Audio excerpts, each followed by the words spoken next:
नमस्कार दोस्तों, स्वागत है आपका हमारे YouTube channel study with Ram Tiwari में। तो देखिए, आज मैं आपको एक ज्योमेट्री की थ्योरम बता रहा हूँ जो मोस्ट आई की थ्योरम है, जिसमें क्वेश्चन आते रहते हैं CHSL में भी, CGL में भी और अदर एग्जाम्स में भी। तो देखिए क्या होता है कि थेस थ्योरम के अनुसार यदि हमारे पास एक त्रिभुज है, जैसे ABC दिए गए क्वेश्चन में कोई भी ETC ऐसे करके बहुत सारे क्वेश्चन आ जाते हैं।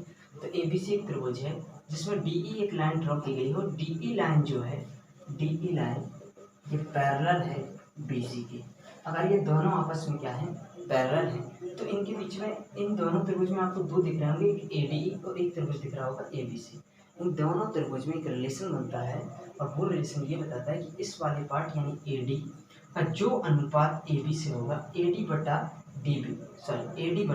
DB, वही रेशियो इस तरह AE का EC से होगा, इस वाले पार्ट के इस पार्ट से होगा। यानी कि अगर ये वाला रेशियो 2:3 है तो इस तरफ भी 2:3 होगा। ठीक है, ये थेस थ्योरम दिया गया है। इसको मैं आपको प्रूव करके भी बताऊंगा कि आखिर ये थेस थ्योरम बनी कैसे है, और इस पर 1 से 2 आपको मैं एग्जाम्पल भी करवा दूंगा कि आखिर क्वेश्चन इस पर कैसा आता है। ठीक है, तो पहले हम देख लेते हैं। आप इस निष्कर्ष को ध्यान रखें कि क्या ये निष्कर्ष थेस थ्योरम ये बोलती है तो क्या ये सही होता है, या कैसे आता है। सही तो होता ही है, लेकिन कैसे आया है इसको देखें अपन। तो आपने अगर नाम सुना हो सिमिलैरिटी, अगर आपने नहीं भी पढ़ा है तब भी आपको समझ में आ जाएगा, और या तो आपने पढ़ा होगा तो और अच्छे समझ में आएगा कि आखिर सिमिलैरिटी क्या होती है। सिमिलैरिटी में ये होता है कोई भी दो त्रिभुज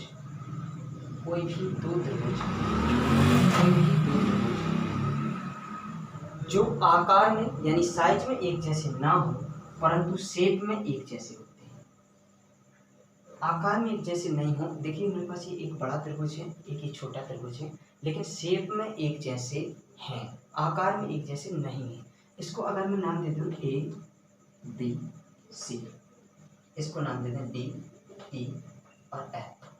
ठीक है, तो देखिए ये समरूप कैसे हो जाएंगे। अगर इन दोनों त्रिभुज में कोई भी दो एंगल इन दोनों त्रिभुज के सेम हो जाए, तो आपको पता होना चाहिए कि तीनों एंगल का सम 180 होगा, और दो सेम होने से तीसरा एंगल ऑटोमेटिक सेम हो जाएगा। और सेम हो जाएगा यानी ये त्रिभुज जो त्रिभुज ABC है और त्रिभुज DEF, ये दोनों सिमिलर हो जाएंगे।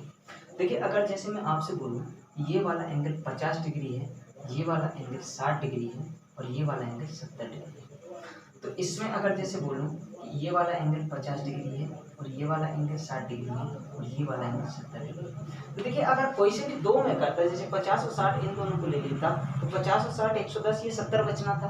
और इनमें कोई से भी दो, चाहे ये ले लेते 50 और 70, इस तरह भी हो सकता था 50, 60 और 70।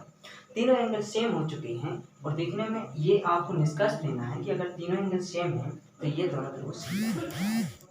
अब सिमिलर त्रिभुज को आप इस तरीके से लिखते हैं, ये त्रिभुज का निशान होता है त्रिभुज ABC, ये सिमिलैरिटी का निशान होता है त्रिभुज DEF, लेकिन इनको एक क्रम में लिखा जाता है।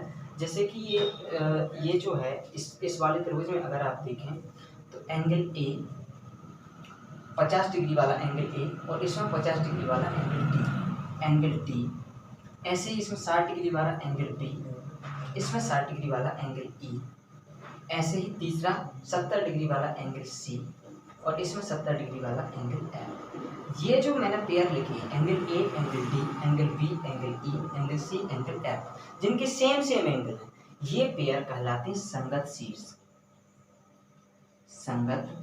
इंग्लिश में इसको बोलते हैं करस्पॉन्डिंग वर्टेक्स।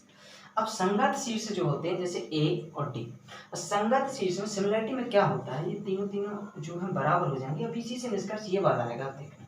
तो संगत शीर्ष के जो सामने वाली भुजाएं होती हैं, जैसे 50 के सामने वाली भुजा हो जाएगी तो BC, ये BC, और संगत शीर्ष ये D, इसके सामने वाली भुजा EF, BC और EF। ऐसे इसमें 60 के सामने AC और इसमें 60 के सामने DF, ऐसे इसमें 70 के सामने AB और इसमें 70 के सामने D, ये कहलाते हैं संगत भुजा। संगत शीर्ष के सामने वाली साइड संगत भुजाएं कहलाती हैं। और बाय द सिमिलैरिटी एक चीज सत्य होती है कि अगर संगत भुजाओं का रेशियो दो संगत भुजाओं का जो रेशियो होता है वही अन्य संगत भुजाओं का रेशियो भी होता है।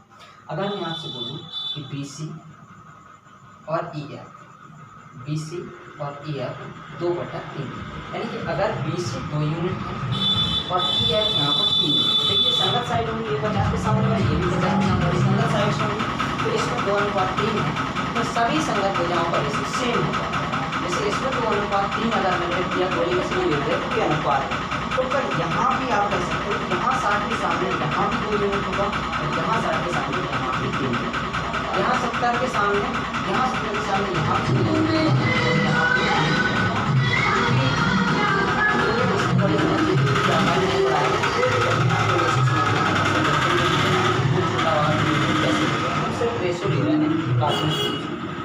अब आप आइए और इसमें आप इतना समझ गए होंगे तो आप टेस्ट प्रमेय को भी समझ जाएंगे। इसमें आप देखिए कि यहाँ पर 2 त्रिभुज बन रहे हैं, एक ADE और एक बन रहा है ABC।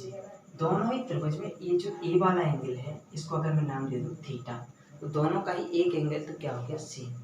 अब अगर आप देखिए इसको थीटा, इसको अगर अल्फा नाम दे दूँ और इसको बीटा नाम दे दूँ, सपोज चलिए इसको अल्फा नाम दे दें और इसको बीटा, तो बड़े वाले त्रिभुज में थीटा अल्फा बीटा 3 एंगल होगा।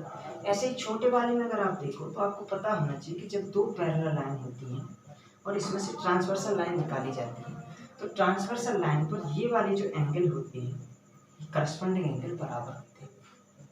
यानी कि अगर इस पैरेलल लाइन में इस पैरेलल लाइन को देखो आप, तो जो EC है या पूरा AC है, ये ट्रांसवर्सल लाइन का काम करने लगी। जो एंगल यहाँ होगा वही एंगल यहाँ होगा, जो बीटा यहाँ होगा वही बीटा यहाँ होगा। ऐसे इस तरफ ये भी ट्रांसवर्सल लाइन का काम कर रही है इस तरीके से, तो जो अल्फा यहाँ होगा वही अल्फा यहाँ होगा। ठीक, अब देखिए आप कि अगर ये थीटा अल्फा बीटा और ये भी थीटा अल्फा बीटा, तो तीनों एंगल सेम हो गए। इसका मतलब ये ADE सिमिलर हो गया इससे ABC से। देखिए मैंने उसी क्रम में लिखे होंगे, ये सिमिलर आपको संगत शीर्ष के फॉर्मेट में लिखना पड़ता है।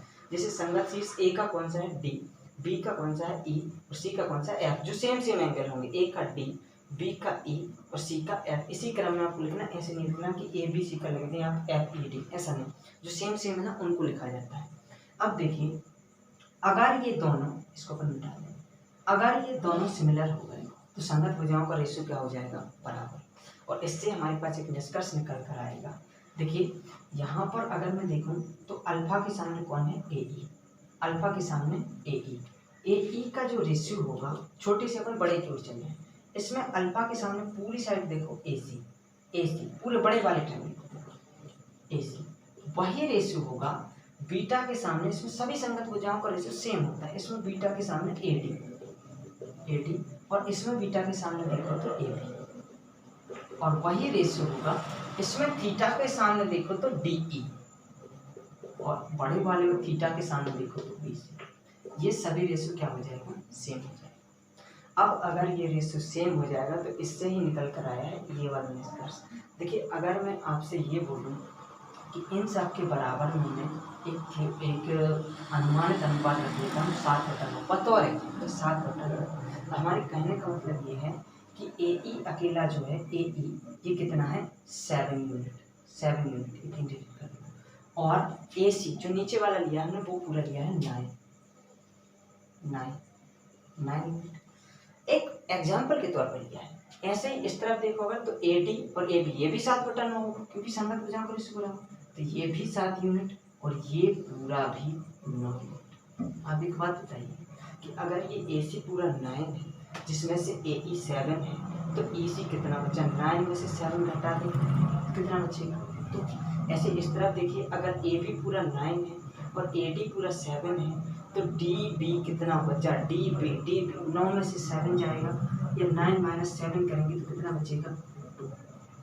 अब देखिए आपको दिख गया होगा कि AD आया है 7 और DB कितना आया 2, तो AD/DB क्या हो जाएगा 7/2 और बराबर होगा ये 7/2 बराबर होगा AE/EC। AE कितना आया 7 और EC कितना आया 2, 7/2 बराबर 7/2।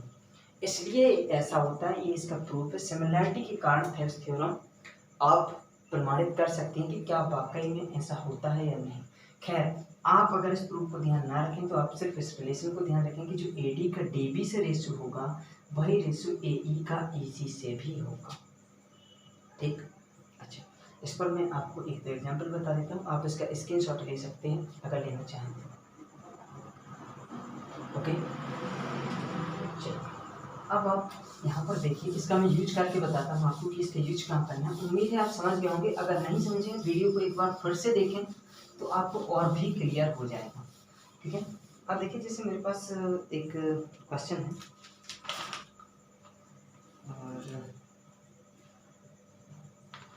दिया हुआ है, इसमें रेशा नहीं दिया, सीधी साइड दी है, एक त्रिभुज है इस तरीके से ए बी और सी, इसमें एक पैरेलल लाइन है डी ए, ये डी ई लाइन पैरेलल है। देखिए जब ये पैरेलल होगी तभी टेस्ट पर में लगेगी, नहीं तो नहीं लगेगी, क्योंकि ये एंगल पर बराबर नहीं होंगे अगर ये दोनों पैरेलल नहीं होंगे तो, और ये ना ही ट्रांसवर्सल लाइन का काम करेगी। इसमें आपको दिया हुआ है कि ए डी बराबर 2.5 है, डी बी बराबर 3.5 है और ए ई बराबर 3 है, ए ई बराबर 3 है। तो आपको बताना है कि ए सी क्या होगा, ए सी बराबर क्या होगा। अब देखिए इसमें आप देख सकते हैं, पहली चीज़ आपको ये अनुपात बनाना आना चाहिए। आपके हिसाब से थेस प्रमेय के हिसाब से ए डी का जो रेशियो डी बी से होगा वही रेशियो ए ई का ई सी से होना चाहिए। थेस प्रमेय क्यों लगेगी, क्योंकि ये दोनों पैरेलल हैं, पैरेलल होंगे तो दोनों सिमिलर हो जाएंगे, ये कहती है। अब आप देख पा रहे हो अगर तो ए डी का वैल्यू क्या है 2.5 और डी बी का वैल्यू क्या है 3.4 बराबर। ए ई का वैल्यू आपको दिया हुआ है, आपको ए सी नहीं दिया तो ए सी को हम ज्यों का विपरीत लिखें ए सी। ठीक है, ये पॉइंट से पॉइंट क्लियर होगा, 25 5 7 35, ये आएगा 5/7 बराबर 3/AC। ए सी को उठाकर इस तरफ रखेंगे, फिर उस तरफ जाएगी, पलट जाएगी, क्या हो जाएगा ए सी बराबर 3 गुणा 7/5। इसको आप क्रॉस करेंगे 7 या 21, आपका आ जाएगा 4.2, ई सी आ जाएगा 4.2। लेकिन हमसे पूछा है ए सी, तो ए सी के लिए क्या करेंगे, ए सी के लिए अगर आप ए ई प्लस ई सी कर दें, ए ई प्लस ई सी कर दें तो ए ई है 3 और ये 4.2, तो आपका आंसर हो जाएगा 7।